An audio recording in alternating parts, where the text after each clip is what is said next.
sırada bu kardeşimdir. Kardeşimin indi petlerini göstereceğim. Aynı ya vursana. Yeni test veriyoruz.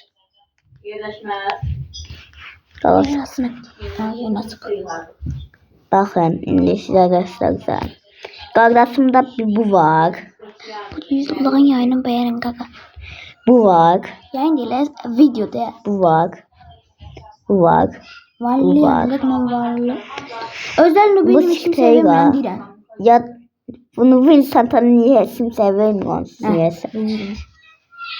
Ne vurursan ne sefer. Canım içiyor.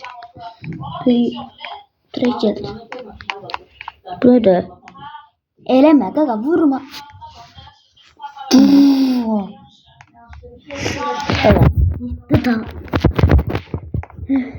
İki işte video seçtim hadi.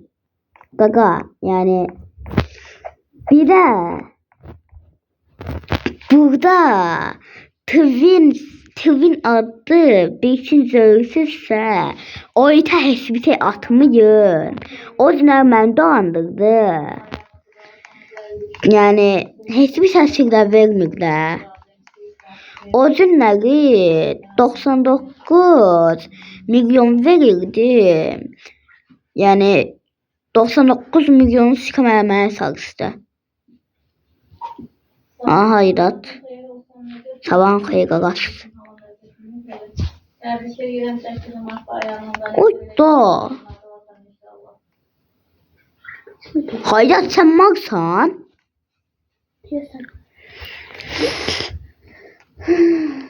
Ben değilim hayrat. Bir de niye dinliyorsun o?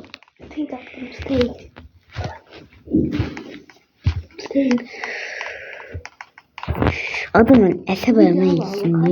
Kaydı bak la.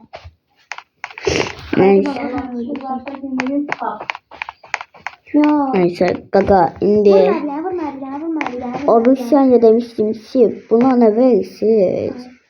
Indi bu işine çok güzel petler verir. O işine bu bütün petlerimi verir. Üstüne üstün. Yani işte söz size sunucu falan açacağım. Yani evet de. Ancak birinci manağım olacak. Bir de kardeşimle trade demeye kalkışmayın. Pek trade demeyi sevmez özü. Trade'lere bayılırım. Galancı. Ne bileyim sana? Söz beşlerden satarım. Hayır ne atsan yani? Sözü beşlerden satarım gaga. Ben sana sözlüyüm sen de bana bu ver. Versin zaten. Haydat esə beğenmem yani. Adam akıllı pet ver. Dirseğimi tersindesin bir de vurağım.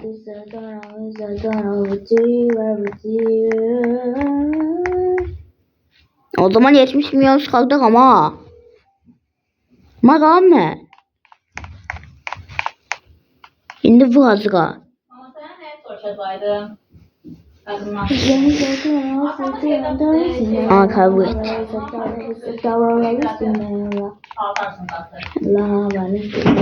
Ona göre gaga. Trade isteyeceksen sen trade. Gaga. Haydat bir vardı. Öyle değil. Hadi. Ne verdi? Gaga indi gösterim ne verdi gördünüz. Yani Ego verdi. 120 milyon 17 milyon verdi. Kayıtta sen kaydı bağla.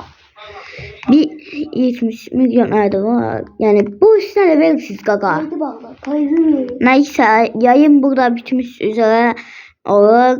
Bye. O bir yayında görsel. Hamma beklemede kalsın.